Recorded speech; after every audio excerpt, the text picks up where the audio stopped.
Speaking honestly, I was disappointed in the end because I felt at 2-0 we were cruising and we had plenty of opportunities to finish off the game, score a third or a fourth.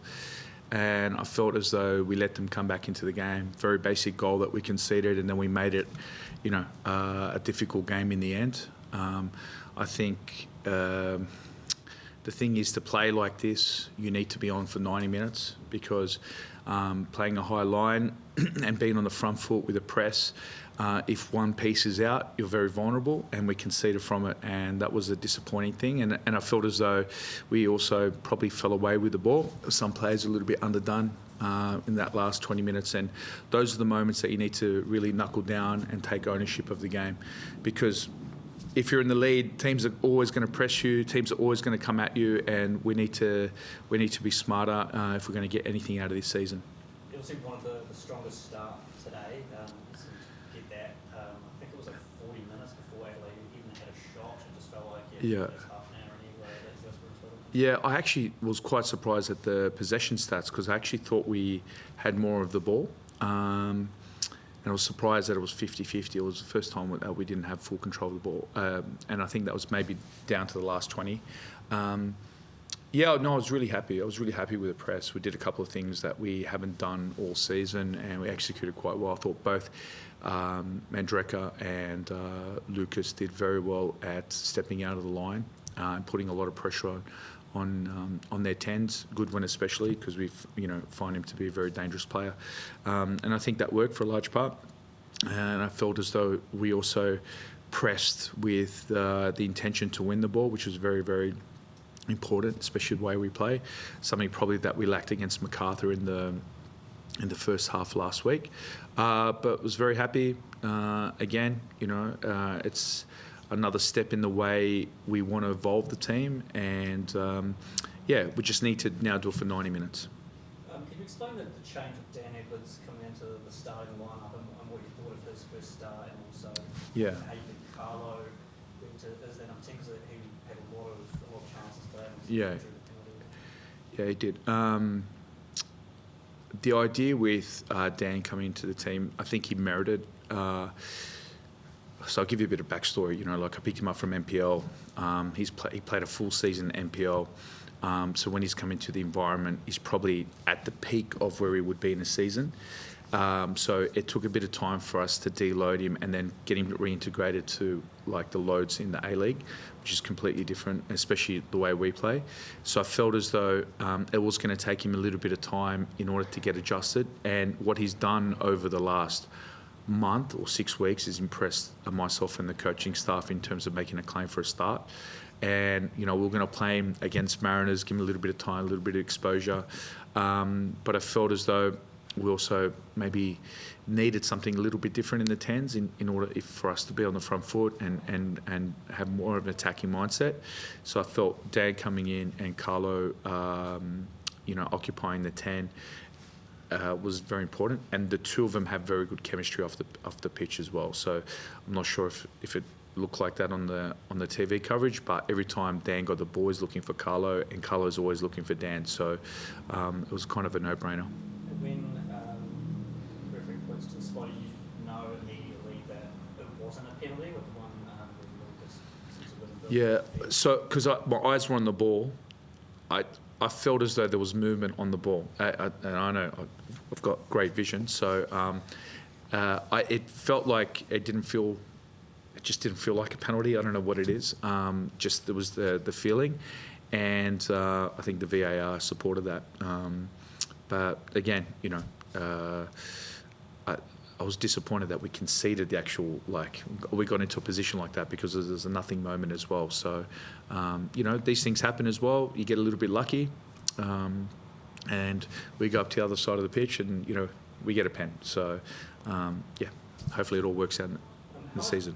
How much did you feel like you used this win today to get the season back on track after the start and Derby next week? Yeah, I think it's important. I think any victory is important. I think the thing is Adelaide absolutely, I thought, dismantled City last week. That was a great performance. Not that I was worried, but I was just, okay, I can't give him the space and opportunity to play like that. Yeah, I think, look, if you were to assess our performance over the season, I would say we're inconsistent at the moment, even including this. You see, what we can do for a good chunk of time, and then when we switch off, we become vulnerable. But for me, the most important thing that this victory gives us is the belief that is always centred around the narrative in the team. I always feel it's a little bit unfair to be, people often quick to criticise our players and our club and so on, I feel, which is unfair. This goes a long way for us to build belief within the playing group. But I said this a while back, this is probably the closest knit group I've coached as a head coach. And I feel like this win gives us or cements a pillar that they can build on. Was that a tactical substitution, or it looked like he picked up a little bit of a knock just beforehand? Yeah, so he, I think he cramped a little bit and got hit, and I felt as though maybe wasn't the game or the last 10 minutes for him. I needed a little bit more fresher legs and just to block a little bit more space for their 10s.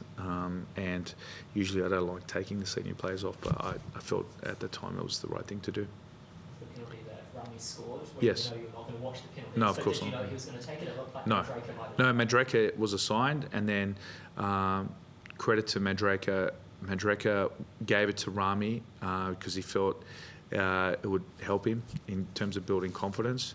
I don't get involved in that. I think that's important that the players, self-govern. But again, I see Rami take penalties all the time, so, he takes them quite well, and Mandrake takes a good penalty as well. So either one, I was very confident. And then Mandrake's performance in general, I thought he was very commanding at the back. Yeah, I think probably what you didn't see, he was very fatigued, especially in that role, stepping out and then being, like protagonist on the ball. And as well, last week was his first 90. He wasn't supposed to play 90 the week before, so he's still coming into fitness. But I think every game, he's building, and really happy with his progress at the moment and his influence on the group. You also talked about consistency before the game.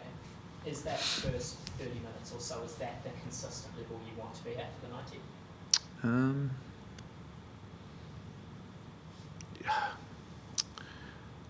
Sometimes I think, we lose the fact that these guys are not robots, and it's not like a PlayStation game where, you need to be like this all the time, they lose energy, they have feelings, they go through emotional, spectrum, and I would love to play like that all the time. It'd be great, and I think hopefully fans can, sense what we're trying to do. But like last week, they also can be a little bit flat, or it takes time. It also means that you discredit the opponent who might do something different tactically, which is something you have to adapt to. So nothing's perfect. But again, if we can build that for 90 minutes and we do that consistent week in, week out, I think that we'll have a good season.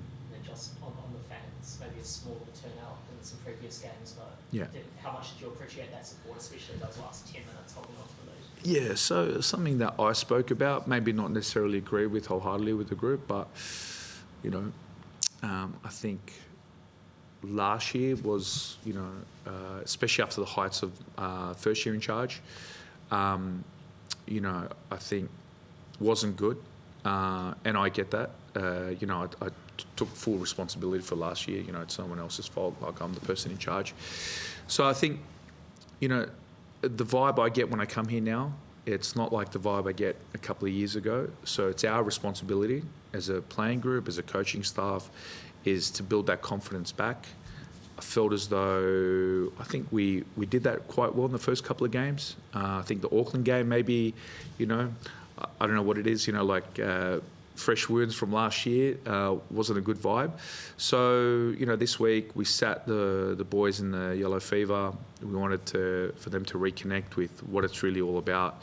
At the end of the day, fans are fans. They're the lifeblood of the club. If they stop coming to the game, they feel like training games. So today I actually felt the crowd, it was nice. Even though it was small numbers, I thought that active support was good.